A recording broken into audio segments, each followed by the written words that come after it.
Welcome to Becoming Virtuosa, the podcast with Dr. Susan Crockett. You are listening to episode number 28, Rebuilding Your Life from Love After the Divorce, an interview with fellow certified life coach Jennifer Bogard. This episode is dedicated to all of those suffering from loss and rebuilding after separation. Welcome to Becoming Virtuosa, where women learn to love their lives. Do you find yourself frustrated by society's expectations? Looking for practical advice on how to discover your talents and level up your life? You found the right place. Here's your host, U.S. News top doctor, robotic surgeon, and certified life coach, Dr. Susan Crockett. Hello, my virtuosas. How are you today? I am your host, Sue. I actually have a more formal title, Dr. Susan Crockett, but on the podcast, I'm Sue, and I am really excited to talk with you about today's topic. That's a big sigh. Did you hear the big sigh? So the topic today is about rebuilding your life from love after the divorce. So as most of you know, I was divorced from the father of my kids back in a long time ago, after 21 years of marriage. And then he passed away quite suddenly 3 years ago. Tomorrow, it will be 3 days. So we are all, myself and my kids, we are all well acquainted with the practice of rebuilding our life out of love. And I think that that is such an important thing. We're going to talk a little bit about my experience in the podcast a little bit. And I just wanted to say, if you are not somebody who has been through a divorce, I don't want you to just turn the dial off. Like, nope, don't touch it. Don't click it. Because what Jennifer has to teach today and the skills that she has to teach are things that can help any of us through any kind of loss or separation. Maybe it wasn't divorce for you, but maybe it was a breakup or a loss of a friendship or loss of a job or something else like that. So any of those things could apply to what we're teaching today. And I think despite this seeming like a very heavy topic, I think you're really going to enjoy it. We had a great time talking, and Jennifer's really, really talented in what she does. So here we go. Hey, Jennifer, how you doing? Hi, Sue. I'm fantastic. How are you doing today? I'm great. I'm so glad to talk with you about this today. I'm so excited. I know. Where are you talking from? I live in Franklin, Tennessee, which is a suburb of Nashville. Sweet. I didn't know you lived there. That's really cool. Yeah. Well, I'm in Texas. I'm near San Antonio. So I just love this modern technology that lets us do an interview like this. I know. We are in the two music cities, right? Isn't Austin also known for music a little bit? Yes. Totally awesome. I love Austin. Okay, so we're going to talk about this idea about building a life from love after divorce or separation, split up, breakup. I think it's applicable to all of those. But before we get into that, and by the way, I'm like really impressed by your content. My listeners are just going to love this today, even if they're not in the middle of a divorce. I think just what you have to talk about with any kind of separation or loss. I mean, it could even be like a job separation, or all of the stuff that we're talking about today is just really rich. So before we get into that, tell us a little bit about you, how you came to coaching, what's a little of your background, and then how'd you get into this topic? Awesome. Thank you. So I am a certified life coach through the Life Coach School. Yep. And I got certified in 2018. I also have a master's degree in training and development. So I feel like I have always been a teacher at heart. And coaching was kind of a natural extension of that. Yeah, I can totally see that. Yeah. So for my career, I worked for 15 years in human resources. Wow. And, mostly in healthcare. And I loved working. I was very much fulfilled by working. But I reached a point after my second child was born where, I've always been the type of person, kind of that perfectionist. If I couldn't do it to a certain level, then I didn't want to do it at all.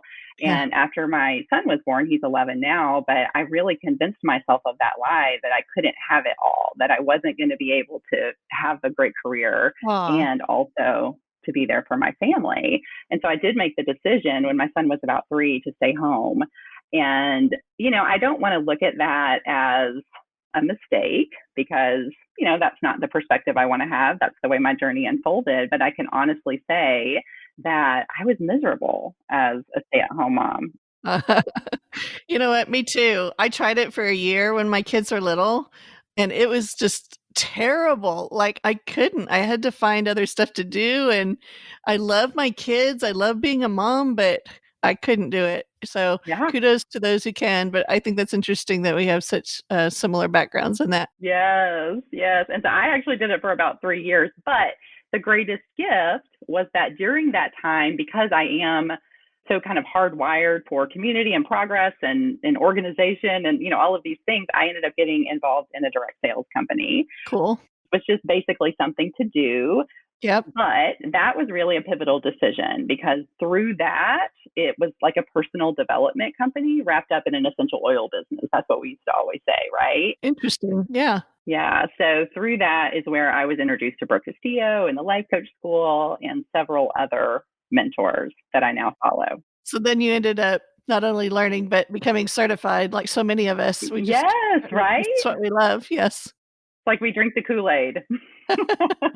The Kool-Aid, I jumped into it, I think. I know. I feel like I'm bathing in the Kool-Aid. But I mean, when I realized, I've always also been a personal development junkie, but when I realized that this was actually something that you could do, that you could serve Right. people in this way and also earn a living doing it, I said, sign me up. Absolutely, Yeah. 100%.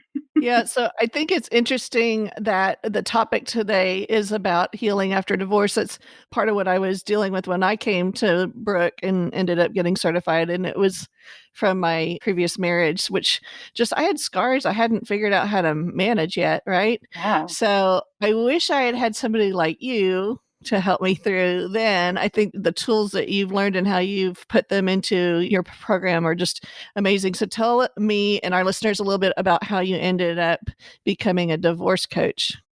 Yeah, well, I really didn't do it willingly. I have to be honest. I did not want to be a poster child for divorce. Right? Who And does? Like, hold the sign right? up. I know. And so I am a person of faith, and I started just feeling these little whispers in my spirit that the Lord was leading me in this direction. But, my background had been human resources. I totally had planned to work as a leadership coach.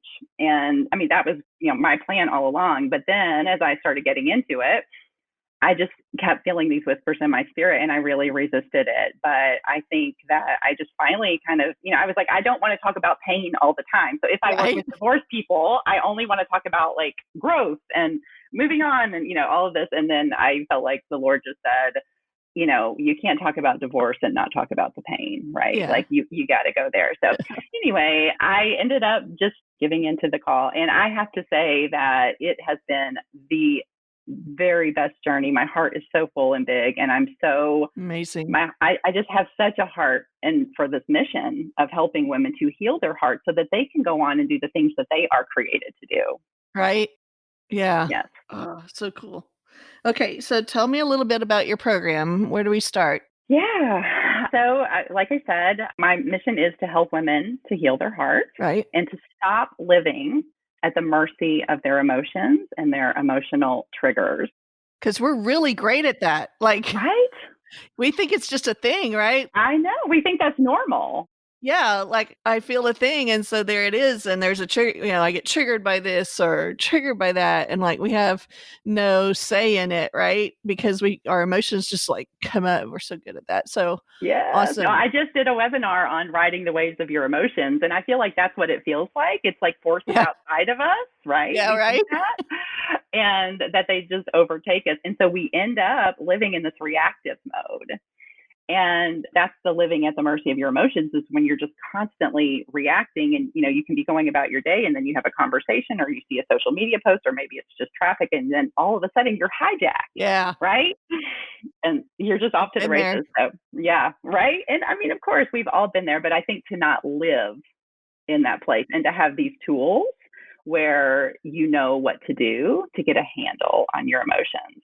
So you've got some really specific tools that you've built into your program. Can you give us kind of an overview of your program and what you teach? Yeah. So it's a 3-month program. And so the very first month, we just really work on the foundation, which is just the awareness of, I like to call it the thought, feeling, action, connection. Wait, what was that again? The thought, The feeling, thought, feeling, feeling, action, action, connection. connection. Oh, you know what? Our listeners have heard that before. That's the middle part of the CTFAR model, right? Exactly. Exactly. So you start right there. Okay. Yeah, so we really just start with that foundational knowledge because I don't know. I mean, I know your listeners are advanced because they're listening to you, but I think the average person doesn't really understand that their feelings are not a result of their circumstances, right? We're conditioned to believe Right. that we feel the way that we do because of our circumstances. And then when you Yep. start to realize that, oh, wait, it's actually because of my thoughts and I have some control over that, Yep. you start to take back your power. That's the key thing, right? So I think even for my listeners that are well versed in this, like even me, I need to be reminded of that because my default sometimes is to see something like you said on like social media or have an interaction and to go straight into reaction mode. And I've been doing this. I mean, I would consider myself pretty advanced in this whole like thought Absolutely. model thing, and I still need to hear it. And maybe there's some listeners listening to this who are new to it. So I think this is important to sit back and talk about. So important point. Okay, so the first month is awareness. Yeah. And so the thought, feeling, action, connection. So we spend some time there. And again, just to reiterate that, it's the fact that your thoughts create your feelings, and your feelings are really the fuel that drive all of your actions. Awesome. So to me, that thought, feeling, action, connection is like the secret to the universe. It is. Right? It really is. Like understanding that is so powerful. And I mean, I feel like most people, when they start to first get that, it's like their mind is blown. You know what? I felt like that. And this isn't something that's new. This has been around a long time, but we're not really taught it so like straight up, right? Yeah, exactly. And then the other thing is, I know you're a woman of faith. We have similar Christian backgrounds, so I'm just going to bring this up. It's not only in our Christian faith and biblical, the New Testament biblical, but even going back into Old Testament Torah and other faith structures, this idea of taking captive your thoughts or having your thoughts, all the prayer life that people go through, no matter what their faith is, or if they are even don't have a religion at all, they may be meditation, that paying attention to your thoughts and then knowing that those thoughts help control your feeling and your actions in your body. This is not something that's like woo woo hocus pocus. This is deeply embedded in the human condition, and every psychiatric, psychological, and religious foundation that I've ever seen. I think I'd challenge my listeners to come up with one where there wasn't some thought-based work going on. So to be able to structure it in this way where it's so understandable and so practical, this is beautiful. And to take a month, like you take a month and practice this with your people doing your program, that's powerful stuff. Yeah. Well, that first month is really just getting into that practice, because if you are new to that, then it is a practice and it's so different. It is. You have to constantly remind yourself. And then the other piece of that, within that first month is this idea of your circumstances being neutral, right? Like not being inherently good and not being inherently bad. And that the only meaning that's assigned to people and situations and things is the meaning that we give it. Exactly. And that too is like mind blown. Mind blown.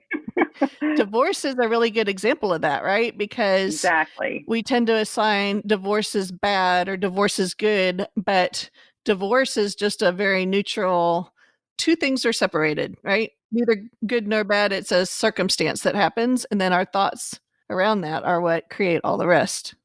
Yeah, it's separating the stories from the facts, and usually the example that I use to illustrate is that you can have something like divorce as the circumstance, and two people might have completely different thoughts or opinions or judgments about it, which shows that it's not inherently good or inherently bad. Right. It's dependent upon the individual's perspective. Yep. So fascinating.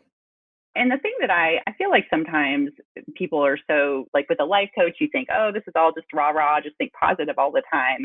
And because I do work with people who are in such immense pain, that I really try to convey that this is not about just thinking positive thoughts Right. all the time. Yep. That this is really about seeing the neutrality in the circumstance and then recognizing that you get to decide where to place your focus. And that's all it is. So powerful. It is everything. Yes, It is everything.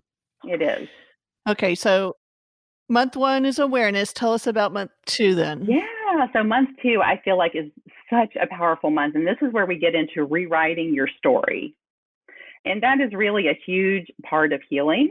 The first thing, we focus on 2 big kind of check boxes is just accepting reality. So not fighting about like that shouldn't have happened or I should have done this or they should have been that way, letting go of that and just be like, Yeah. it just is what it is. These things happened and Yeah. are not arguing with it. Yeah. Yeah. I've done a lot of every that. time we argue with reality, we lose, right? Every And dropping single all the time. shoulds every time, 100% of the time.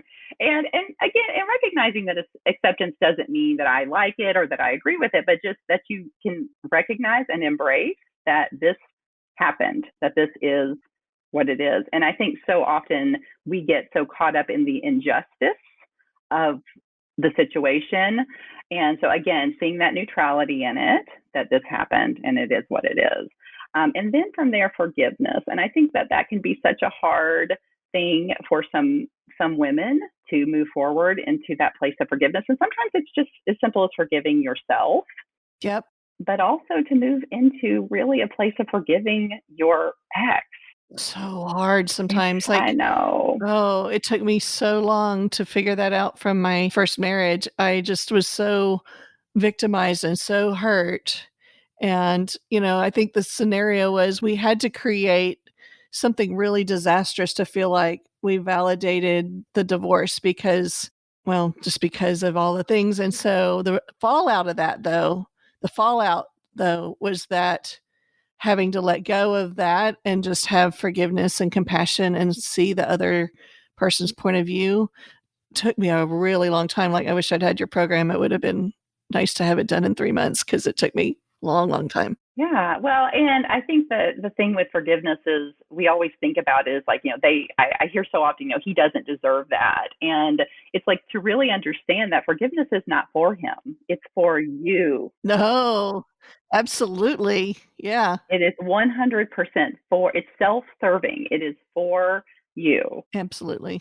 I heard Oprah say a long time ago about forgiveness. She said, it's like drinking poison every day and wishing someone else would die. And I think about that all the time, right? Like when we are in unforgiveness, we are like drinking poison every day. Yeah. So it's not about them. It's about you and really just making a conscious decision that he doesn't owe me anything. Yep. And I'm letting him off the hook because he can't repay you anyway. Even if he wanted to, he couldn't.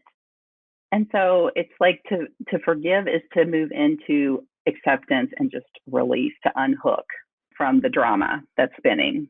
Tell me about how that applies to rewriting the story, because you don't mean to like rewrite the facts because the facts happened. Exactly. And that's actually, I'm glad you said that because that's a big part of it is separating the facts from the story and to go through and just write your story just normally, like as you would normally tell it, and then pull out the facts. Okay, wait. I want to stop for a second because I want our listeners, I want to challenge you to take out a piece of paper here. If you're listening on the podcast, take a second, hit pause. Now come right back. Don't go too far. But I want you to get a piece of paper out and actually go through this with us. This will be so powerful for you. So write out your story, take a couple minutes and then come back. So then when they have their story, tell them what they're going to do with that. Yeah. So once you have your story, then to actually just go through and like circle what are the facts in your story. And so a fact is something that everyone in the world would agree on. Like the sky is blue. I mean, maybe the sky is blue. I don't know if everyone would agree on that necessarily, but like the freezing temperature is 32 degrees, right? Okay. Things like that. Like my bank account has X number of dollars, that's a fact, right? And so, just things that there is no variance or opinion or judgment. It is a fact. And I think when most people do that, they realize there's very few facts. Right. So you might have some things like this happened, or he said blank, or I said blank. Yes. But beyond that, almost everything else that you're going to see in the story is your thoughts about all of them. Yeah. And I like to say that it's your stories around the facts, right? Like it's the stories that you're telling yourself around the facts. And what I find is when people just kind of naturally write their story the first time, it's usually from the victim lens. Yep. You know, it's very focused on the injustice that has occurred, Yep. the hurt, the pain, the suffering that's occurred. And so I call that the victim lens. Okay. And so you have made yourself, you know, in that situation, the victim in your own story, right? Like you're his Right. victim in your own story. And so we rewrite that to become the hero in your story. So we're doing this for us. We're not saying that bad things didn't happen. Like we actually may have been victims. Like some women who go through separations or divorce actually may have been victims of sexual assault or abuse or violence. Or so we're not saying that those things didn't happen. It just means they don't have to sit in that mode of suffering from that. Yes. And so that's a great point. And so when we rewrite our story, so the way that we rewrite our story is, I mean, in order to even jog your brain into thinking in a different direction, you have to ask yourself some powerful questions. Oh, questions. Okay, write these down. So write these down. Yeah. Okay. Yeah. So a big question that I like to start with is, how did this happen for me? How could this have happened for me? And that's a big one, right? That's Oh, huge because I think man. your brain first is like, no, It happened to didn't. me, right? It happened to me. Exactly. But to shift your thinking, and here's the thing about your brain, is that your brain is an evidence collector. So when you ask it a question like that, it's going to shoot back, I don't know, because it's hard and your brain likes things to be easy. Your brain is an evidence collector. That's awesome. It's an evidence collector. That's a tweet, Jennifer. So you're Right? asking it to look for evidence of something that it's not used to doing. Okay. So say that 100%. again. Well, The question, how is this so happening for me? How did this happen for me? How could this have happened for me? What would not, another question is, what would not have happened if not for this? Interesting. Like if my storyline had continued on and the divorce hadn't happened, what would I not have had in my life now? Like very often you'll meet like people will come into your life as part of this whole divorce thing who end up being like your lifelong friends or Right. you know whatever the situation may be, but it's like I wouldn't have met this person or this other thing wouldn't have happened, you know, had I not been Yep. going through this divorce or you know things like that. Okay. What did this make possible? I love that one. What did this make possible? So, you know, one thing that I've always been taught by my mentors and from multiple places when it comes to like business in particular is when something doesn't happen right, or sometimes we have an employee that doesn't work out right. What I've learned is that letting go of what's not working right makes an opening for what's supposed to come in, for what's better to come in. And if you're always hanging on to what's not working right and trying to fix that, I'm not saying that things aren't worth trying to fix, but if you aren't willing to let go of what's not working, you never get that opportunity for what could be working or what is meant to be for better. Absolutely. Absolutely. And so that's something that question, what does this make possible, opens up. What can I be grateful for as a result of this experience? You know, all of those questions. And so when you start asking yourself those hard questions, and they are hard questions, let's be honest, but keep asking because again, your brain wants things to be easy. It's not going to make it easy for you, but keep asking. Well, and the victim story is hard to let go of. So a lot of times we just want to like hang on to that because it's like our wubby, right? That's It's like our right. security blanket. This is my story. And jogging your brain to think about letting go of that, you know, maybe I can let that security blanket lay down on the bed. I don't have to get rid of it. I can just let it Yeah, lay that's down. a good way to look at it. Right? So that I have the opportunity to heal. Well, because the truth is that both of those stories are going to be true. Right. There's going to be some element of truth Right. in the victim story and the hero story. Right. The whole idea is to recognize that you have the power to choose where you want to place your focus. That's awesome. Okay, so the second month is about rewriting your story and acceptance and forgiveness. Tell me about how that moves into month 3 in your program. Yes. And so then month 3 is where we really start getting into the foundation of love. So the program is Rebuilding Your Life from Love. And so that is really a foundation of self love. It starts with self-love. Yes. And that again is so powerful. Like when you can really fall radically in love with yourself and to decide on purpose that your worth and your lovability are 100% intact because you have decided that it's so. It does not depend upon anyone else's opinion. Like what they think is none of my business. I love that. None ya. It's none your business. It's none ya. What I think about myself and having my own back and loving myself and understanding, I mean, from a spiritual perspective, really that you're loved because you are, not for any other reason. It just is, Yeah, right?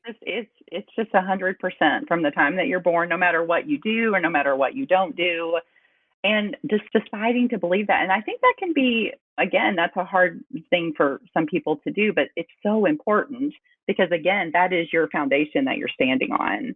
And from there, you can build the best version of yourself, your You can build virtuoso the self. best version. Exactly, the virtuoso self. And so I think sometimes people get self love is such a big and broad idea, and it gets confused sometimes with self care. And we're not talking about mayonnaise and petties and bubble baths, and all of that stuff can be part of self love, but it is not in and of itself.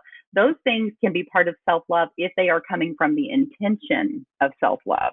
I see it, but they are not it. They're not it in and of themselves. They're the results of it.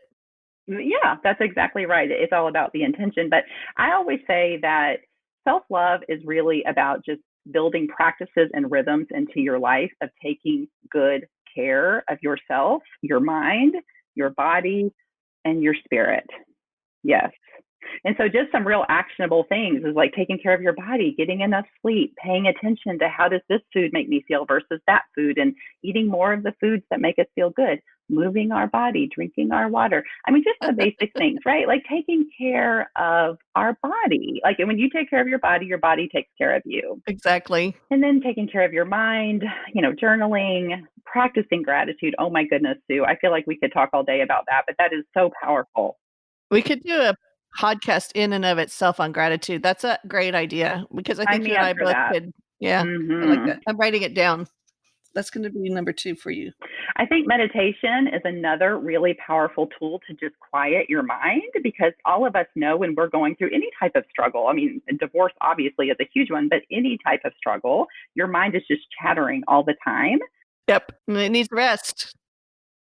Yes, and it just needs rest. And I think sometimes people feel like they're doing meditation wrong because their mind is still chattering, but just to accept your mind is still going to think thoughts, but just practice letting them go so that you can just quiet your mind a little bit And get a little peace. and little peace. Yeah. And then I think too, to just have your own back, only speak kind words to yourself. That's another really important one with just nurturing. Because we are so hard on ourselves. Oh my Ah, gosh. Right? oh my gosh. So Yes. be kind to yourself. You know what I've been practicing is in the moment, what is the best thing I can do for myself right now? Like, Oh, I what is the love that. kindest thing I can do for myself right now? Because we think about that for other people very naturally, but in learning to restructure some of my habits, that's one of the really powerful thoughts that I've had. So, I love that one too. And then I think, I mean, again, for me, it's just, again, I'm a person of faith. So just praying, staying connected to my Bible or for other, spirit enriching content. right. But just, things that you can do that are just nurturing your spirit, whatever that looks like for you. So important. So important. Yes. But it's just those small intentional acts to take good care of ourselves. I always say, like, be a good partner to yourself Oh my gosh. so that when someone else comes along, like they've got tough competition, right? Right. Because like I'm the best partner to me. I love that idea. I love that idea. I'm the best partner Yes. to me. Very cool. Yes. Okay, so give me a summary. What's the take home point? Bring it on home, Jennifer. Oh my goodness. I think the most important thing, I mean, there's so many things that I could say too, but the thing that I just want to leave the listeners with is that time is not a healer. Oh, really? Yeah, I know. I know. We wish that, 'cause I hear so often, like I always say, if I just had $1 for every time I've heard, it just takes time. And I mean, I get that to a degree, but time's not doing the healing. It's what you do with the time. Exactly, right? And like, if, for example, this program is 3 months, and I mean, this isn't like a pitch for the program, but it's like, it's a 3-month program. Well, I mean, 3 months is going to pass, right? Like, it's going to come and go regardless of what you do with it. Yep. But what is going to be the difference between if you are doing this intentional work to heal your heart and stop living at the mercy of your emotions versus if you're not and you're just living on autopilot? You know what? That's so true. Like, I'm a living testament to this. So, I went through, I don't know how many, at least 5 years of pain from my first divorce before I found Brooke. I can't remember how many, 6, but really carried that. It was a long time, and I carried it, and I tried to do work on it. I thought I was doing work on it. And then when I found these tools and how to change the way I think about things, and these tools like rewriting your story and stuff, it took me a couple months of practice, but it wasn't the whole time period that healed my heart. It was what I did in figuring out where my brain was and how to have my own back and think through it that mattered. And that was a very short period at the end of the healing cycle, So Yeah. I love that you have this resource for women. I think this is a super important, I want to say ministry, because it feels like that to me as I hear you talk. But I want to emphasize that this is not necessarily religiously based, or it's not a Christian thing, but this is such a important service to women who are going through divorce. I really want to thank you for coming on the podcast today. It's been so much fun, so much good content. Oh, I have loved it. And can I just say one more thing? I just feel like I have to say, I feel compelled. I just want to just say that you can really use the pain and the struggle that you're going through as an invitation to become the very best version of yourself, not in spite of your divorce or the pain, but because of it. How many of us think that way, though? Like, how many of us think, oh, I'm going to suffer and go through this and not dig a ditch, like not be in that sorry, sad, like eat everything, sit on the couch ditch. How many of us really think, oh, this is an opportunity to propel me forward into the next better version of myself? I think when you start thinking about that, everything changes, becomes opportunity. It's definitely a mind shift. Exactly. Second time you blew my mind today, Jennifer. Love it.